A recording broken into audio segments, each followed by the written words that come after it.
Nagbabalik po ang Mag-Budget Tayo. Kasama niyo pa rin ang inyong pambansang wealth coach na si Chinky Tan. At ako pa rin po ang inyong madiskarte sa buhay na Mamu Tintin Bersola Babaw, at napapanood nyo pa rin kami sa 1PH Signal TV, 1PH Facebook and YouTube channels. July 2022, nung nagsimula ang negosyo ng ating madiskarteng budgetarian ngayong umaga. Nag-isip po siya ng paraan upang kumita habang minamaximize ang available space sa tabi ng kanilang sari-sari store. Dahil pumatok ang kanyang milk tea shop, nasundan agad ito ng isa pang tindahan matapos ang isang buwan lamang na operasyon. Nagtapos ang taong 2022 at meron na siyang 6 company-owned stores.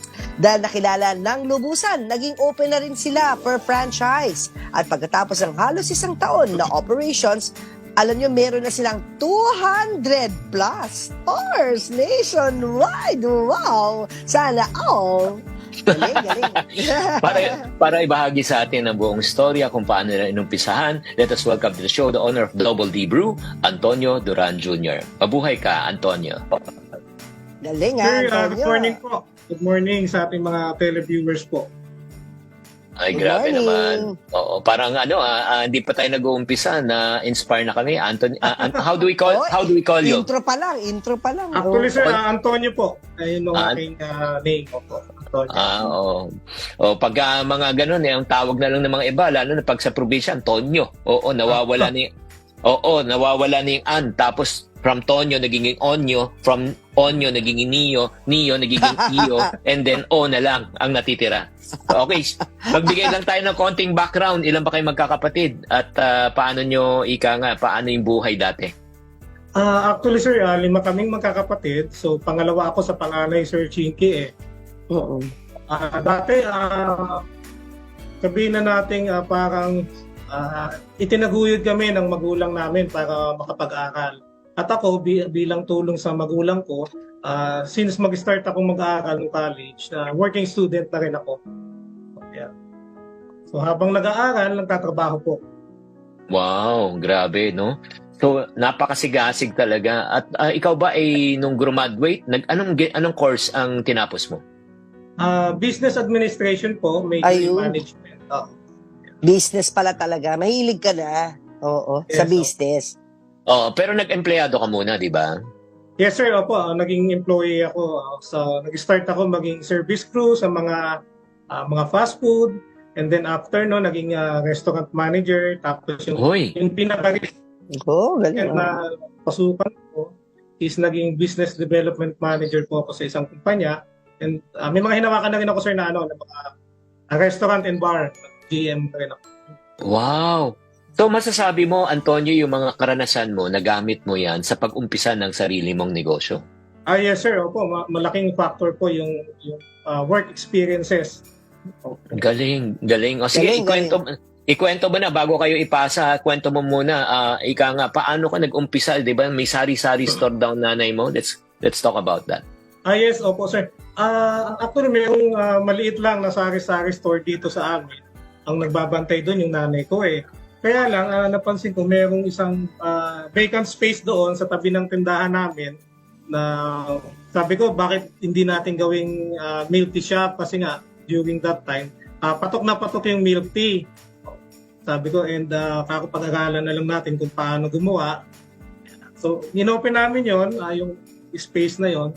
So, yun na rin po yung original na concept, yung milk tea namin. Kasi sir, alam mo, 20 pesos milk tea, 20 pesos lang siya, 38 pesos, buy one take one na. So, sa sobrang ganda ng concept, sa sobrang patok sa market, yun, dire-diretso, naging maganda yung sales namin. Wow, mamu, Galing, 20 pesos milk tea. Ang tanong ko lang, mura niyan, ha? hindi, Mura. kuya. Oo. Ano natitira dyan? Ano yung profit margin sa 20 pesos? Oo. Actually, meron tayong 45% na markup. So, limbawa, 20 pesos. Wow, ganun lang pala ang puhunan ng mga drinks. Kaya ngayon na natin... Ang pinaka-key dyan, ma'am, kasi mababa yung namin yung overhead Ano nagpababa sa overhead nyo? Yung pwesto? Siyempre, nung una, kami lang Kami lang ang, walang labor, walang upa. Oo. Very, very lean and mean yung namin, yung Oo, organization. pero yung nagkapwesto ka na, di tumaas na yung overhead.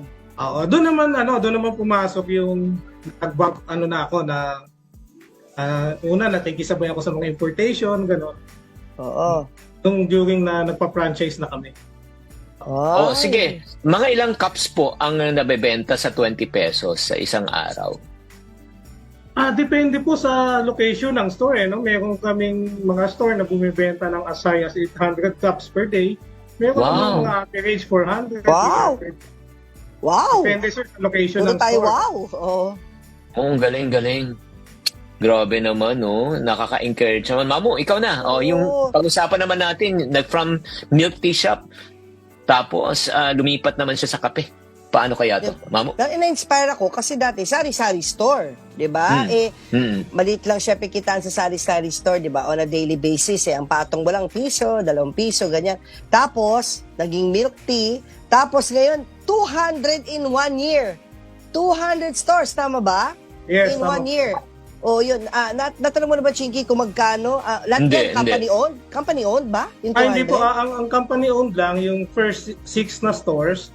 And Oo. then the rest is franchise na po. Ayun. Magkano yung franchise? Ngayon, meron kaming promo, 120,000 lang po. Meron ka ng Double the Brew franchise. Anong inclusions? Meron na yung ma'am na may mga inclusions na yon na para sa mga tools and equipment para sa milk tea and mga powders and syrups yung mga ginagamit. May uniform, may mga menu. As in, pwede na po kayo mag-start eh. Actually, we provide din po yung hands-on na training para dun sa mga magpapalala. May royalty ba ito? May royalty bilang franchise? Ang maganda dito sa atin, ma'am, sa Double the Brew, wala po tayong binabayarang royalty fee. Oh, talagang kukuha lang sa inyo syempre ng stocks, no? Yung inventory sa inyo. Mm-hmm. Magkano ulit? 120? Yes, opo, 120,000. Pero syempre kanila yung pwesto. Hahanap sila ng pwesto, approve nyo, i-improve yung pwesto, and all. So lahat-lahat, kung ganyan ka-cute na pwesto, ilang square meters ba yan? Magkano gagastos din ng isang franchisee? More or less, ma'am, nasa 150 pataas eh. Depende sa kung anong gusto mong store, gaano kaganda yung store. Kasi depende sa franchisee. Alam ba, yung pwesto niya is malaki, tapos gusto niya sa selfie-worthy. Sa bahala po sila, pwede sila mag-upgrade eh. Yeah. At tumutulong ba kayo sa location? Bukod sa training ng tao, paghanap ng lokasyon, nagtumutulong ba kayo? Sa ngayon, sa sobrang busy, hindi na kami naka-assist sa location. Pero we are, ini-educate namin sila how to spot good locations naman. Foot traffic. Oo, kasi Indicators. So what are the indicators of good location? pero Mamu, curious lang ako, no? Kasi ang branding niya, Double D Brew. Ang tingin ko diyang kape. Pero bakit naging Double milk the tea? brew. Oo. Ang product line namin kasi composed of milk tea, coffee, fraps, at saka yung yogurt. Ayun yung natin eh. May yogurt Ang pa. nagkataon lang na meron pa rin naman tayong mga coffee, malakas din eh. Pero nagkataon talaga ang pinaka naging mas patok sa masa, sa mga customers is yung milk tea. Magkano naman yung kape? Magkano kape nyo? From range naman. Anong range po? Yung kape namin, masa din, nasa 30 pesos lang, meron ka ng coffee. Wow! 30! Ang mura, no? Grabe. Alam mo yan, Oo. dyan kaya ka pumatok. Very affordable yung mga drinks Yes. mo. Hindi yung feeling mo hinold up ka. Kasi yung mga ganyang drinks mo, Chinky, 100, 120, alam mo na. Kung saan, alam mo na, alam nyo na yon. Pero ito, tinan mo, ang fancy-fancy. Ang daming laman, no? Yung ube, yung mangga, nakita ko. Siksik-liglig. Umaapaw. Yung sa 30 pesos, magkano naman profit margin po sa kape, Antonio? Naglalaro yun, sir, sa mga 45 to 50%.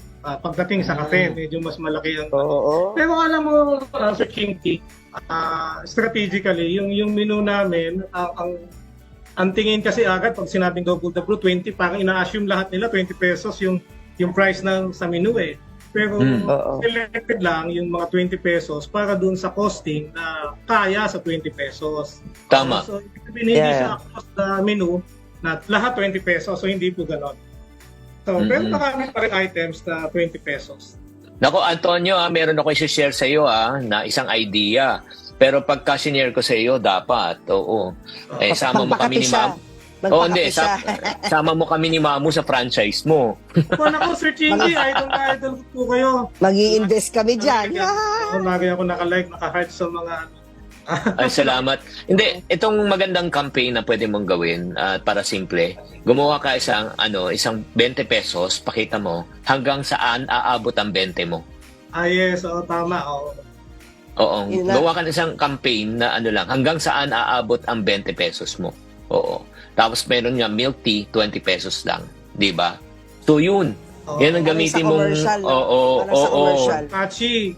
Oo. Hanggang saan aabot ang 20 mo, tapos may poster ka na mga tigbe-20 mo. Oo, na mga drinks na tigbe-20 na milk tea. Di ba? Yes, opo. Ayan, yan. Nakaambag na ako sa iyo, ha? Mga friendship. Isang kape naman dyan. So, ito naman, kailan naman, kunyari, sa 120,000 naman, kailan babalik ang puhunan ng mga, nag-invest? Kailan babalik? Kung yung i-consider lang natin is yung franchise fee, Sir Chinky, na 120,000, merong mga franchisee na 3 months, 2 months na ROI na nila eh. Wow. Kuha na yung return on investment. Wow, Mamu, panalong-panalo to para sa mga taong may konting naiipon na gustong palaguin ng pera, kahit na sabihin mo 6 to 12 months. So, magkano kailangan ibenta araw-araw, kuya, para maka-ROI tayo ng 3 to 6 months? Ilang cups, kuya? Oo. Kung halimbawa, example, maka 5,000 cups, 5,000 sales per day ka na lang po. So, times 30, that's 150,000. So, kung kukunin natin yung markup percentage na average to 45 to 48%. So, ganun po, more or less, mga 3 months, kuha na po yung 120,000. Wow, panalong-panalo yan. Oo. Okay. Meron ba kayong easy payment scheme dito sa 120? Kasi hindi lahat may 120 agad di ba, Chinks? Opo. Meron ba kayong easy, meron ba kayong easy payment? Like down payment muna, tapos to follow na lang yung 60, o ganun? Actually, yung 120,000 kasi namin, yun yung spot cash flow mo. Pero, okay. Halimbawa, gusto niya ng installment, kumbaga magda-down siya para may reserve sa kanya yung target locations niya. So, mag-accept kami ng 50% down payment. Ayun. Sige. Hanggang kailan na promo ulit? Hanggang kailan? Hanggang katapusan po nitong Nobyembre. Akala ko hanggang katapusan ng taon. Christmas. Hindi, akala ko hanggang katapusan ng mundo. Mundo. Oo. Okay. Salamat. Oy, Antonio, maraming salamat ha. Baka naman ang gagawin din natin promote din namin kayo araw-araw sa aming program o pag-usapan natin kung pwede. Oo. Paano ka maging may paraan. Ayan, merong golden package kami i-explain na lang sa'yo ng aming may promo din kami. May promo. Kuya Antonio, sige, paki-promote na ang iyong para sa mga taong interesado, baka mag-franchise sa iyo. Go. Yeah. Apo. Sa lahat po na nangangarap po na gustong magkaroon ng negosyo na patok at siguradong hindi mawawala sa uso, alam niyo yung milk tea, hindi na po mawawala sa uso yan. Mayroon na pong demand talaga. So pwede po kayong mag-message po directly sa Double D Brew franchise sa FB page po namin. Ako po yung mismong sumasagot personally. Yeah. At saka Sir Chinky, i-invite ko po pala sila kasi mayroon kaming bubuksan yung unang branch namin. Ito, another brand under Double D Brew, yung Cafe Sino. Yeah. So ito pa, premium coffee po ito. So bubuksan sa November 18, 10 a.m. sa may San, Valenzuela City. Wow! Sir Chingy, pwede bang meron akong kumpare dito nagpapabate. Go ahead. Go. Ito lang sila. Chef Mark Casiao, nasa Oman siya sa ibang bansa, so nagpapabate. At saka si Ma'am Chloe, CEO ng Dispresso dito, birthday niya po ngayon.